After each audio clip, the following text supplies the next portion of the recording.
देख रहे हैं न्यूज़ फॉर नेशन और मैं स्वाति पांडे आपके साथ। आगामी 5 दिसंबर को बिहार के कुढ़नी विधानसभा सीट पे उपचुनाव है, जिसकी वोटों की काउंटिंग 3 दिन बाद यानी 8 दिसंबर को होगी।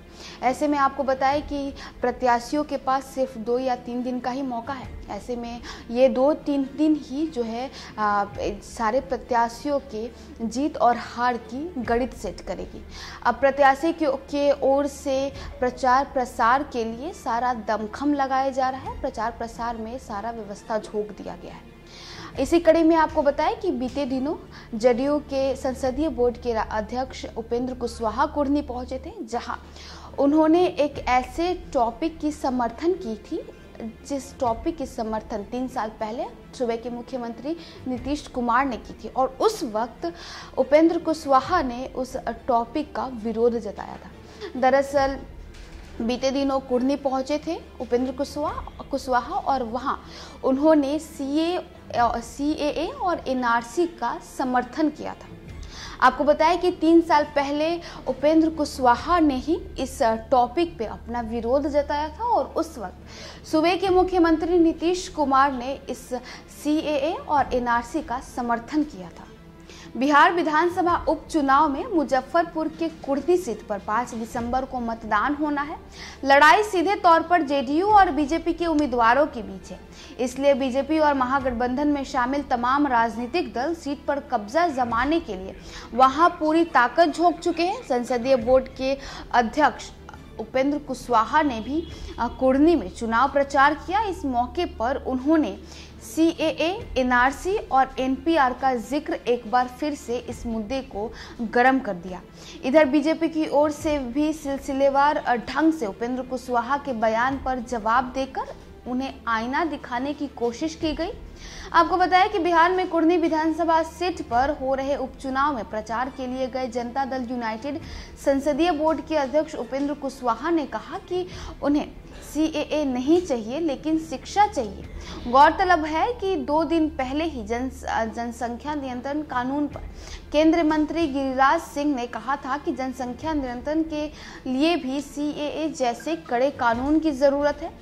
केंद्रीय मंत्री ने यह भी कहा था कि जनसंख्या नियंत्रण कानून का विरोध करने वालों की वोटिंग राइट और उन्हें मिलने वाली सरकारी योजनाओं के लाभ से वंचित कर देना चाहिए। गुरुवार को उपेंद्र कुशवाहा ने केंद्रीय मंत्री के बयान पर पलटवार करते हुए कुढ़नी के मतदाताओं को कहा कि यहां CAA से ज्यादा शिक्षा की जरूरत है।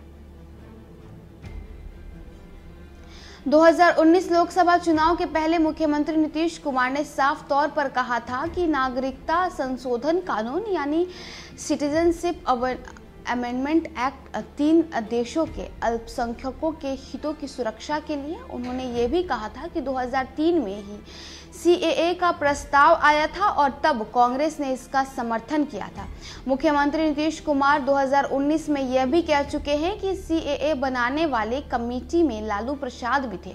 उन्होंने कहा था कि CAA के सभी दस्तावेज को वे देख चुके हैं। बीजेपी के पूर्व विधायक और प्रदेश प्रवक्ता प्रेम रंजन पटेल ने JDU नेता उपेंद्र कुशवाहा पर कटाक्ष भरे लहजे से हमला किया है। बीजेपी प्रवक्ता ने कहा कि एक समय में नीतीश कुमार ने JDU से निकाले गए उपेंद्र कुशवाहा की हालत प्रताड़ित हिंदू की तरह कर दी थी।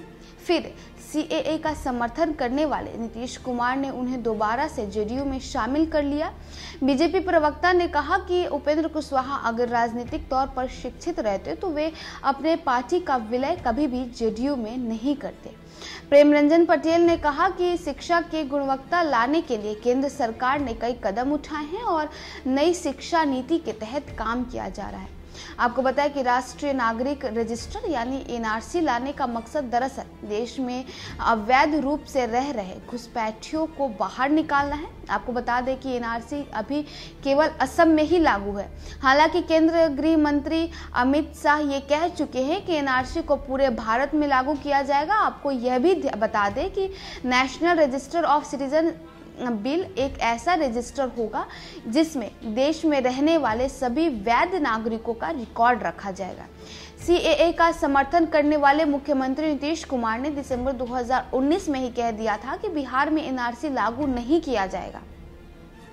आपको बता दें कि 2019 में ही लोकसभा में देश के गृह मंत्री अमित शाह ने कहा था कि बिहार समेत पूरे देश में एनआरसी लागू किया जाएगा। केंद्र गृह मंत्री अमित शाह के बयान के बाद मुख्यमंत्री नीतीश कुमार ने कहा था कि काहे का एनआरसी, बिहार में बिल्कुल लागू नहीं होगा ये कानून।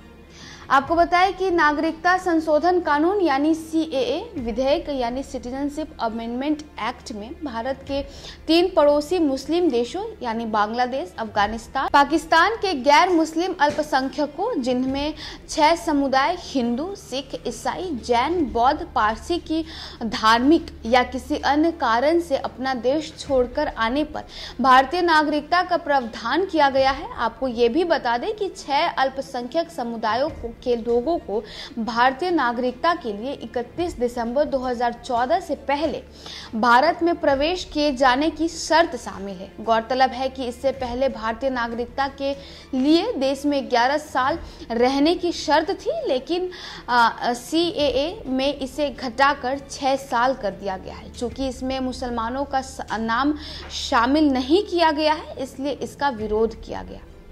तो आपको बताएं कि जनता दल यूनाइटेड संसदीय बोर्ड के अध्यक्ष उपेंद्र कुशवाहा ने कहा कि देश की जनता को NPR नहीं बल्कि देश के नौजवानों को रोजगार की जरूरत है। उन्होंने मुजफ्फरपुर जिला के कुर्नी विधानसभा सीट के लिए हो रहे उपचुनाव में प्रचार के दौरान एक सभा को संबोधित करते हुए ये बातें कही। उन्होंने कहा कि देश में नौजवान रोजगार के बाजार भटक रहे हैं, लेकिन केंद्र सरकार नफरत की राजनीति करने के लिए सामाजिक सौहार्द बिगाड़ने वाला बिल लेकर आ रही है। उपेंद्र कुशवाहा के इस बयान पर बीजेपी प्रवक्ता प्रेम रंजन पटेल ने कहा कि JDU नेता को यह बताना चाहिए कि महागठबंधन सरकार ने जो 20 लाख सरकारी नौकरी का वादा किया है वह कब पूरी करेगी। बीजेपी प्रवक्ता ने कहा कि केंद्र की मोदी सरकार मुद्रा योजना समेत कई योजना के तहत नौजवानों को रोजगार मुहैया करवा रही है और अभी हाल में ही देश के 10 लाख नौजवानों को सरकारी नौकरी का नियुक्ति पत्र दिया गया है। इसके अलावा मेक इन इंडिया और स्टार्टअप इंडिया के तहत कई युवा रोजगार पा रहे हैं या फिर स्वरोजगार कर कई लोगों को रोजगार भी मुहैया करा रहे हैं। बीजेपी प्रवक्ता ने कहा कि यह नया भारत है जो सबका साथ, सबका विकास, सबका विश्वास और सबके प्रयास से आगे बढ़ रहा है। देखिए, कुर्नी में उपचुनाव होने को है और इस उपचुनाव में सीधे तौर पर जो 2 पार्टी आमने सामने है वो JDU है और बीजेपी है। आपको बताएं कि JDU के तरफ से मनोज कुशवाहा चुनावी मैदान में है, तो वहीं भाजपा की तरफ से केदार प्रसाद गुप्ता चुनावी मैदान में है। ऐसे में आपको बताएं कि सारे प्रत्याशियों के लिए जो जितने नेता हैं, चाहे वो भाजपा के नेता हैं हो, चाहे वो महागठबंधन में राजद और JDU के नेता हों, सारे नेताओं ने प्रचार प्रसार के लिए अपना सारा दमखम जो है वो कुर्नी में झोंक दिया है। आपको बताएं कि